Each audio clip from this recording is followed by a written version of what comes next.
En el capítulo de hoy estaremos con Patricia hablando de ¿por qué me siento culpable constantemente? Muy buenos días a todos, aquí estamos otro día más para hablar sobre salud mental y como siempre con nuestra amiga Patricia, que como todos sabéis es psicóloga sanitaria enfocada en población adulta, que trabaja desde las terapias contextuales y es una pieza fundamental del equipo de psicología online avanzada. Muy buenos días, Patricia. Hola Jota, buenos días, un placer estar aquí. ¿Cómo estás? Pues genial, genial. Y me siento un poco culpable de estar de nuevo. Qué mal hilo estas cosas, ¿eh? Como estaréis viendo en el título, hoy vamos a hablar sobre un poco sobre la culpa, ¿no? Ujú, Sobre todo, pues este sentimiento que puede tener algunas personas que hace que se sientan culpables prácticamente por todo, ¿no? ujú. Constantemente. Entonces, de ahí esa gracia que no sé, que no la tengo yo para hacer la introducción.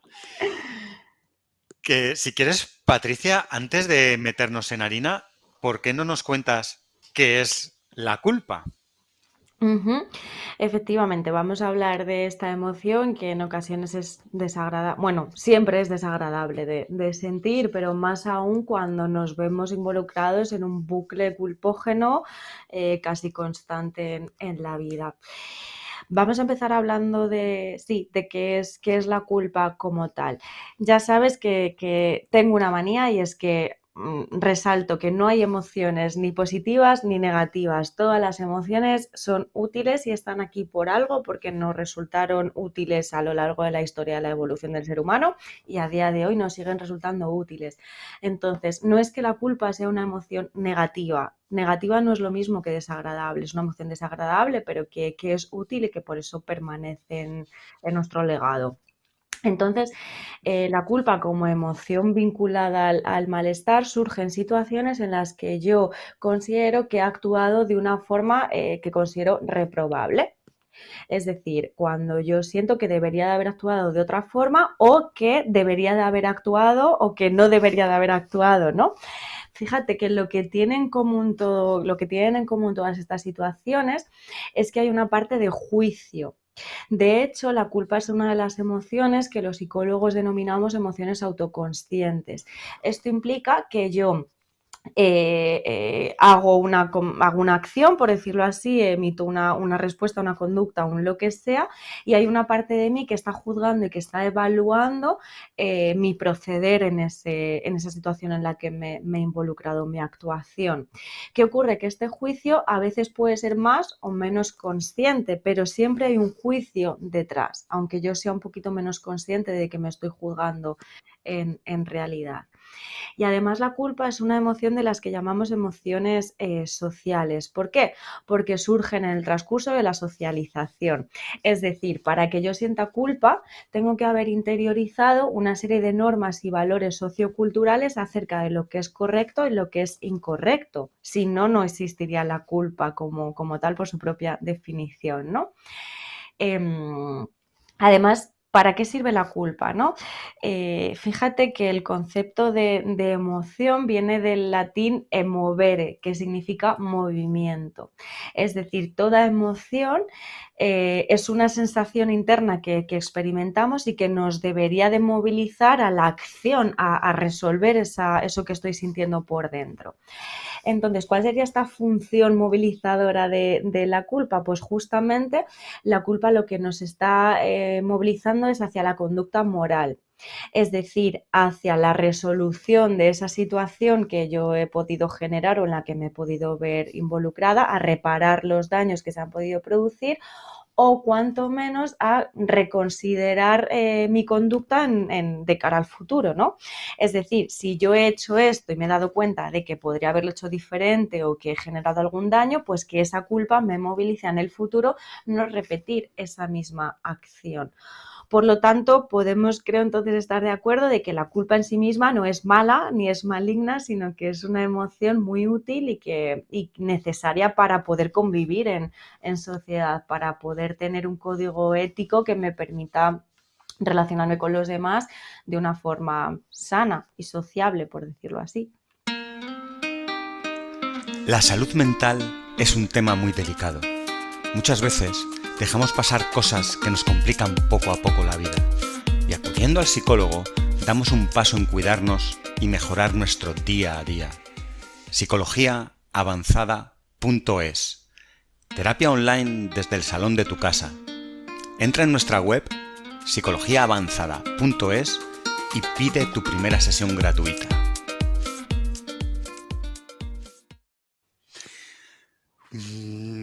Estaba pensando mientras comentabas todo esto en casos que se salen de esta situación que estás comentando, que es, entiendo que lo estándar y lo habitual, pero se me venían el típico caso de película, de que hay una persona que da una idea, que hay otra persona que ejecuta y ocurre una desgracia.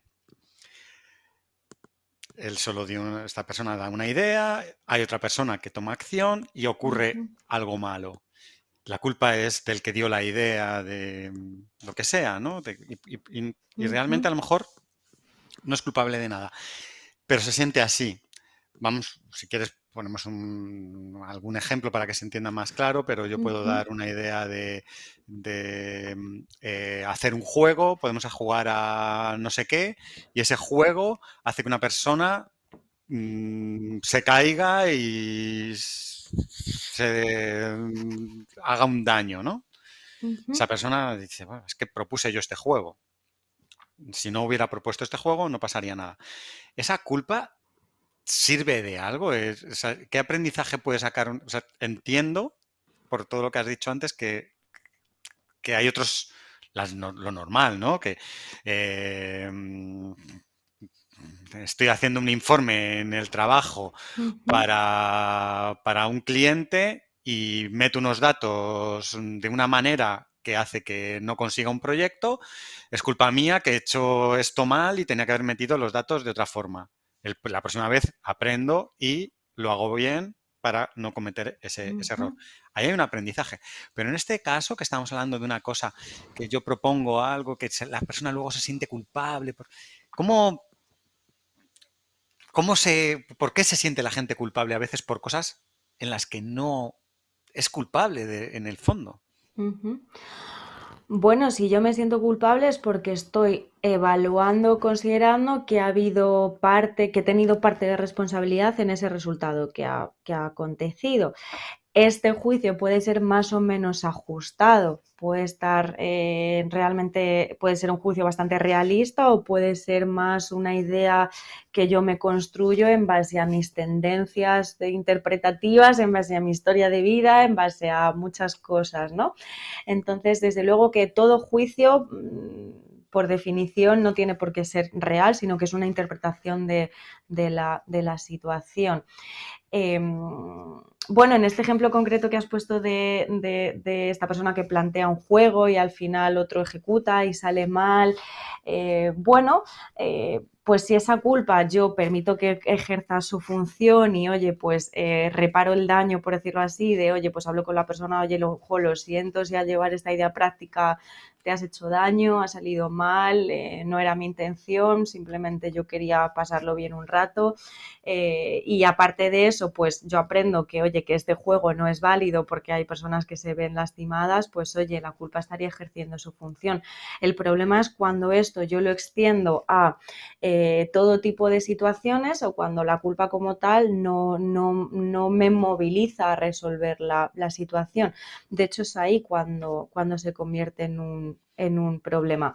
Este tema de la culpa, es muy interesante porque cuando comentabas esto se me planteaba a mí otra situación, ¿no? En base a esta idea de uno da la orden y el otro ejecuta. Por ejemplo, en situaciones más bélicas, situaciones de conflicto, de guerra, etcétera, ¿no?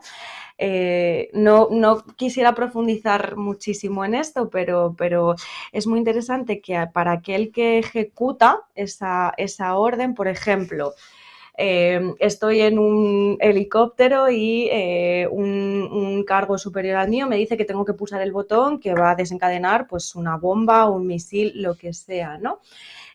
a veces o lo que ocurre frecuentemente es que la persona que ejecuta, que pulsa ese botón, no se siente culpable de esa situación, aun provocando un desastre y la muerte de un montón de inocentes. Y esto suele ocurrir por una cosa que es muy interesante, que es la difusión de responsabilidad, ¿no? Esta cadena de, no, yo lo hice porque tal me dijo esto, pero es que a ese tal se lo dijo este otro, y al final en esa cadena la responsabilidad acaba siendo tan difusa que yo, como persona que ha pulsado ese botón, me desentiendo un poco de lo que he causado, ¿no? Y busco culpables de una manera externa. Y luego también hay otras variables que afectan a esta difusión de la responsabilidad, como por ejemplo el anonimato, ¿no? Cuando en una manifestación multitudinaria yo cometo un acto incívico, me amparo en esta parte del anonimato, de somos muchos, nadie, yo solo soy uno más dentro de esta multitud, nadie va a saber que he sido yo, y entonces la culpa pasa a un segundo plano y me permito hacer cosas que en otras situaciones no haría. Pero bueno, que me voy por las ramas, este es otro tema, pero al final la culpa es una emoción bastante interesante. Sí, sí, sí. Yo entiendo todo lo que has contado al principio, la utilidad, ¿no? Práctica que tiene en muchas situaciones, pero también detecto muchas personas que se sienten culpables por cosas que no son culpables.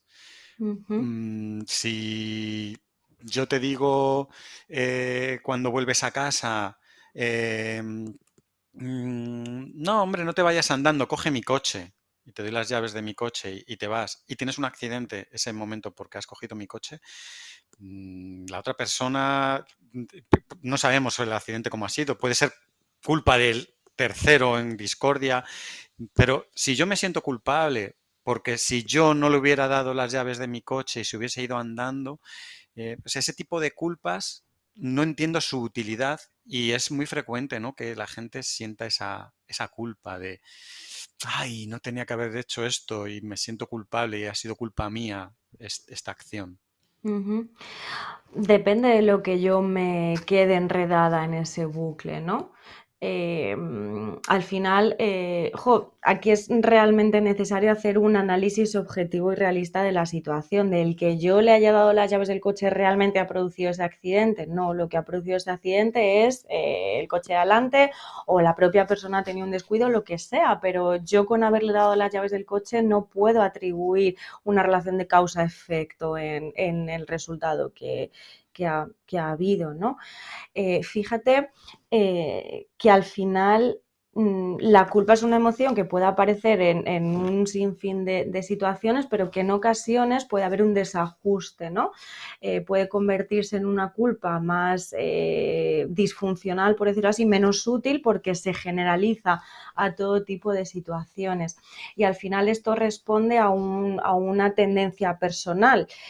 Al final, cuando yo me siento culpable en situaciones en las que no tiene sentido que aparezca esa culpa, significa que me estoy juzgando todo el rato a mí misma, ¿no? Y que probablemente haya una tendencia de una elevada autocrítica en mi forma de percibirme a mí misma, o en mi personalidad, por decirlo de alguna manera. Claro. Em, ¿Por qué se puede darse esta situación, ¿no? De que una persona se plantee como problemática una culpa que realmente no es suya?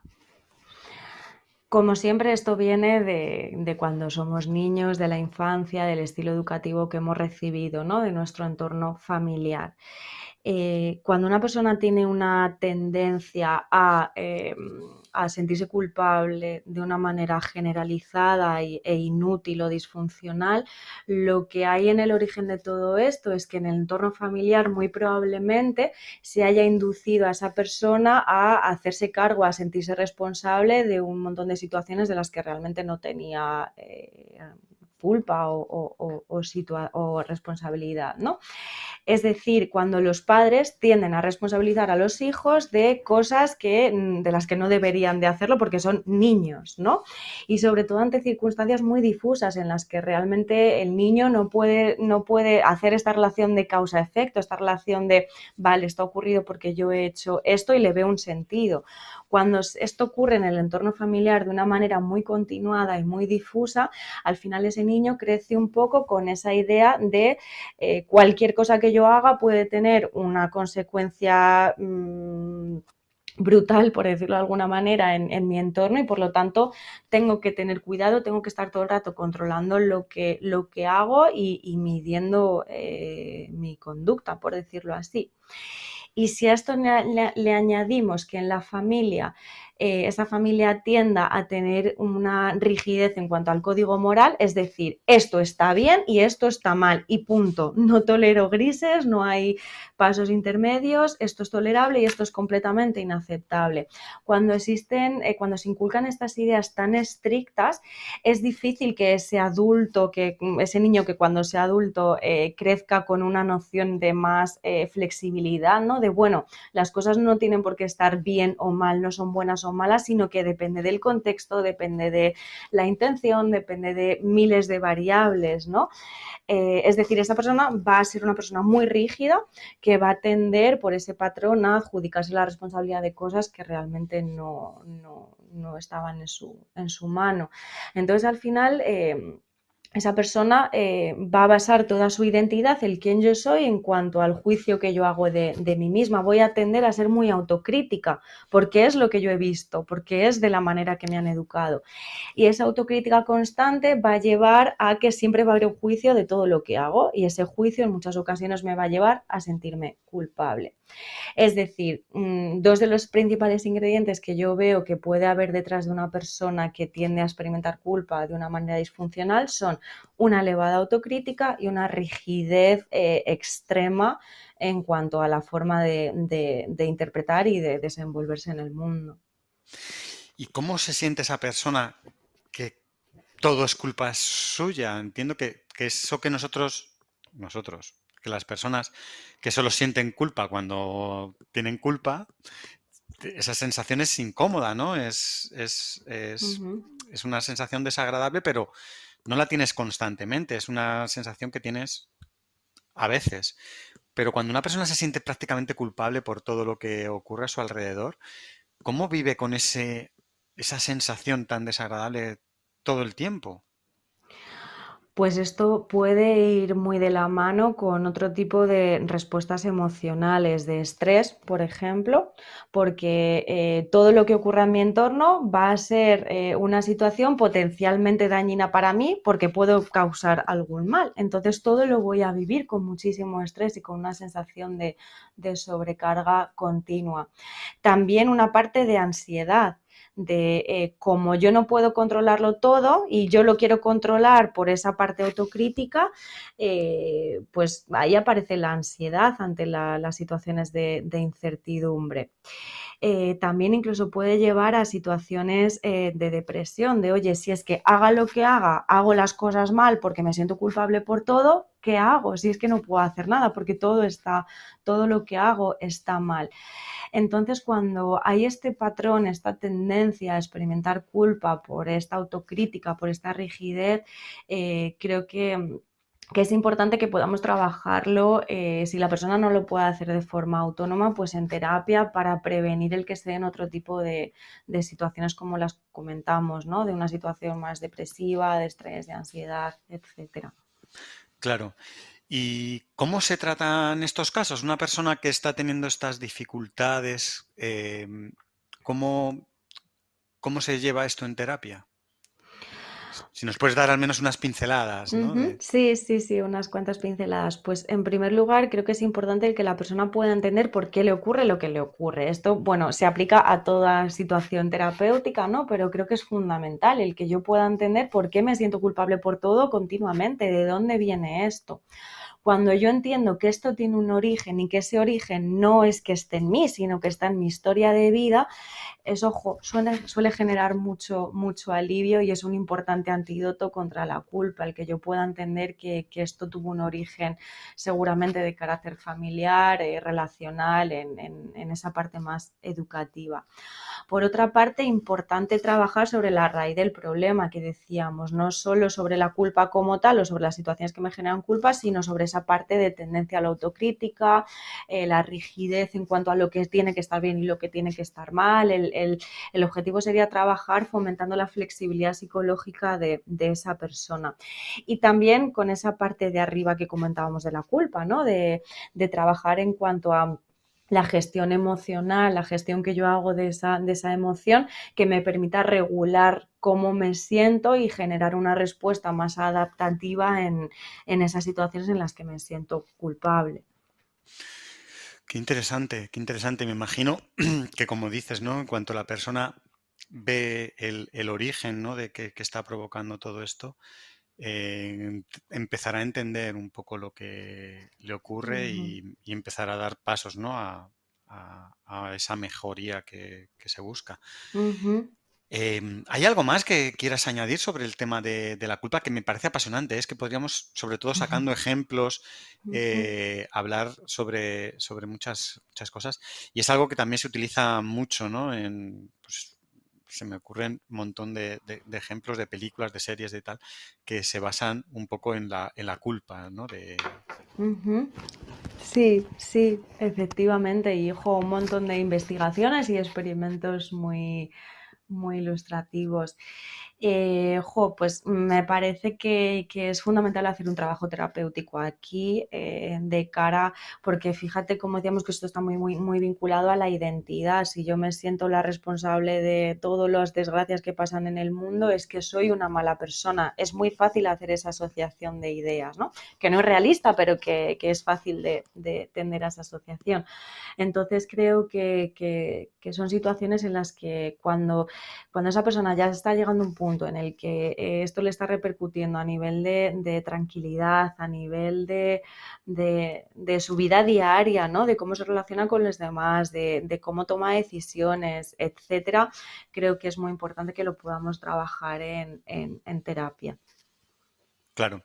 Y luego los demás, los que sienten esa culpa porque realmente son culpables de algo, de cosas que pueden ser pequeñitas o lo que sea, que lo utilicen para lo que es para la utilidad, ¿no? que tiene la culpa y es aprender, ¿no? de lo que se ha hecho para mejorar Ujú, para lo siguiente, que tampoco creo que haya que tomarse, ¿no? Más allá el hecho es más que tomarlo como un aprendizaje. ujú. Efectivamente, como siempre, dejar a la función, a la emoción que cumpla su función de una manera regulada, de una manera controlada, ¿no? Pero permitir que, oye, pues el reparar el daño que se ha podido causar o generar ese aprendizaje alternativo para que no se vuelva a repetir en el tiempo.